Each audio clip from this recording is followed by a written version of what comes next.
Uma vez, o Vladimir roubou um processo para não ter o despejo. Um amigo nosso, não vamos dizer o nome dele, né? O Vladimir, o Vlad, não vamos dizer o sobrenome. Ia ter o despejo no dia seguinte, o juiz deu a liminar. A gente tinha que tentar suspender no Tribunal Regional Federal. Naquela época, você tinha que entrar com agravo e mandado de segurança, porque não existia tutela antecipada. Aí o que fazer? A gente ia ali no jurídico, lá no 17º andar. Aí o Vladimir sai correndo e some. E volta com o processo na mão. Volta com o processo na mão. O que você fez, Vladimir? Eu roubei o processo. Não vai ter mais despejo amanhã. Não. Eu falei que ia tirar xerox e sumiu. Parece brincadeira. E o André fez menção de bater palma, mas tem que bater palma para o Vladimir. Porque hoje, aonde ia ter esse despejo, tem um conjunto habitacional. E essas pessoas moram lá. Até hoje. Porque depois conseguimos efetivamente suspender o despejo no Tribunal Regional Federal e fomos à Caixa Econômica Federal, era um terreno da Caixa, que a Caixa tinha obtido em dação em pagamento de dívida bancária, e lá hoje tem um conjunto habitacional, que atendeu não só aquelas chamados invasores, que a gente sempre chamava de ocupantes, nunca de invasores, ocupantes. E esse roubo do processo resolveu a situação, porque conseguimos suspender e depois, negociando com a Caixa Econômica Federal, conseguimos uma linha habitacional para aquele grupo que atendeu outras famílias também que estavam previamente cadastradas junto à Caixa Econômica Federal. E depois, uns 6 meses depois, o Vitor Januário foi chamado a ser testemunha de defesa num inquérito, num processo criminal contra o Vladimir, porque o Vladimir foi processado. Aí o Vitor pode contar o que aconteceu. O Vitor chega lá, a juíza que presidia o processo penal fala: mas Vitor, o que você está fazendo aqui? Oh, é você que é a juíza? A juíza tinha sido estagiária do jurídico. A juíza, aí o Vitor contou toda a história, e o que ela fez? Arquivou o processo contra o pobre coitado do Vladimir. Eu fico realmente de queixo caído com isso. Como é que um sujeito desse foi indicado? Aliás, como ele foi indicado eu sei, porque quem indicou foi um presidente bêbado que a gente agora está vendo que era o embuste, o engano para esse país. E eu votei no Lula em 2002, eu não tenho nenhuma vergonha de dizer isso, votei porque eu achei que ele fosse realmente fazer um governo diferente, mas infelizmente eu estava errado e me arrependo disso, mas ele foi agora pego, preso, está respondendo por seus atos. Agora, o que mais me chama a atenção, cara, são senadores. Porque, olha só, o Lula foi indicado, o Toffoli foi indicado pelo Lula para ser ministro da Suprema Corte, e a única coisa que podia ser mostrado nesse processo é que ele havia sido advogado eleitoral do PT.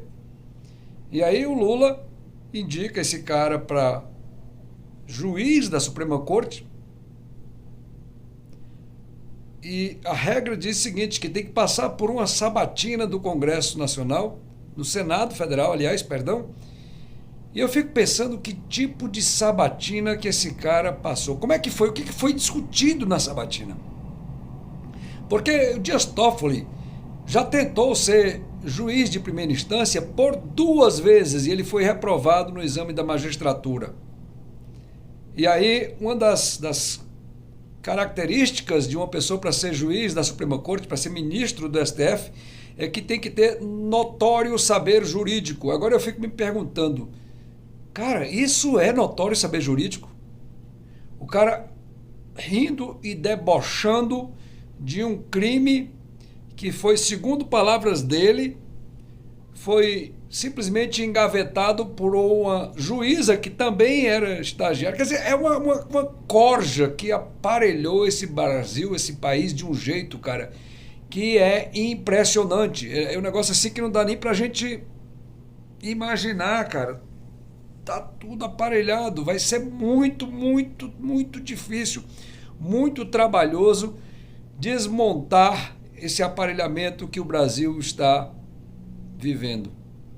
Porque imagine aí quantos mil juízes existem que estão alinhados com esses esquerdopatas, assim como o Dias Toffoli está. Quer dizer que para ele, tanto faz, ele não está se importando se a lei é cumprida, se os procedimentos são cumpridos. Como é que esse cara agora é o presidente da mais alta corte do Brasil? Isso não tem o menor cabimento, cara. Não tem como se justificar esse tipo de coisa. É uma vergonha, é uma indecência, é uma excrescência a gente ter um homem desse na mais alta corte do Brasil, e ainda mais como presidente da mais alta corte.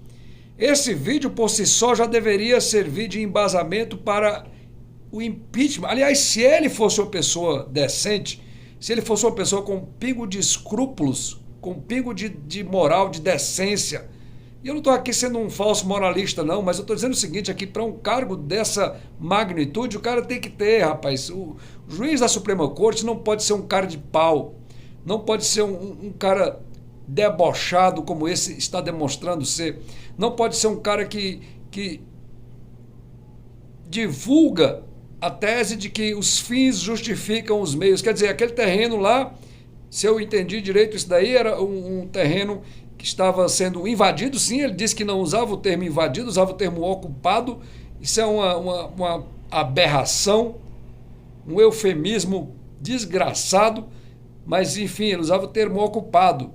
Olha aqui, o que desacredita uma instituição é essa instituição ser presidida, no caso, é um Supremo Tribunal Federal ser presidido por alguém que foi reprovado 2 vezes na tentativa de ingresso na magistratura paulista.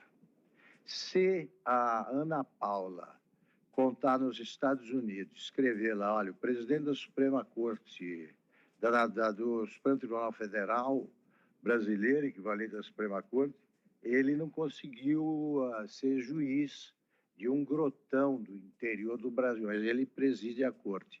Ela vai ficar famosa como alguém que difunde fake news. Ninguém vai acreditar.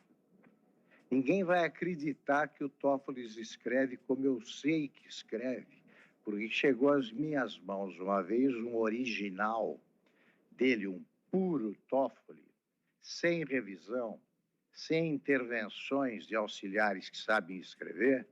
Esse cara, não sei como é que ele fez a Faculdade de Direito do Lago de São Francisco, que até algum tempo era bem mais rigorosa.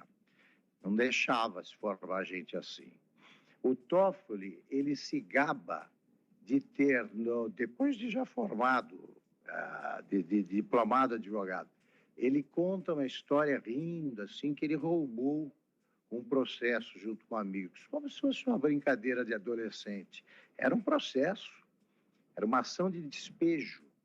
Eles roubaram, ele conta. Isso aí. O Toffoli, escrevendo, é o Alexandre de Moraes falando. Eu, frequentemente, não entendo. Eu acho que ele é o melhor aluno do curso de um mês da professora que foi despejada do Palácio da Alvorada, porque ele é ruim pra burro. Não duvido, tudo no Brasil é possível. Nós estamos vivendo tempos sombrios, né?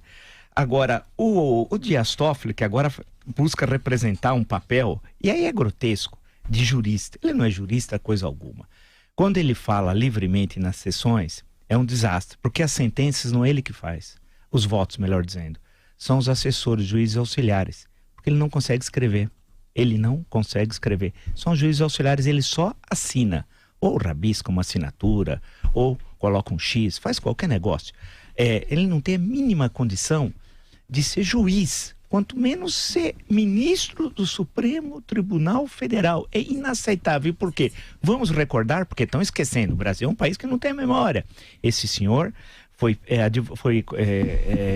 participou de 2 concursos, acabou para juiz em São Paulo, e nos 2 concursos ele foi reprovado, não passou, né? Ou seja, se ele não conseguiu ser sequer juiz, como é que ele chegou ao Supremo? Aí, por causa do criminoso Lula. O criminoso não tem critérios, né? A gente sabe que o Lula tem por princípio não ter princípio, né? E pegou esse cidadão que foi advogado do PT durante anos, foi subordinado do criminoso José Dirceu na Casa Civil, no Ministério da Casa Civil, durante 2 anos, até a crise do Mensalão, serviu de joelhos ao presidiário de Curitiba, que em pagamento o designou para o Supremo Tribunal Federal. A sua participação foi patética na ação penal 470, livrando o seu ex-chefe, o criminoso José Dirceu, tal.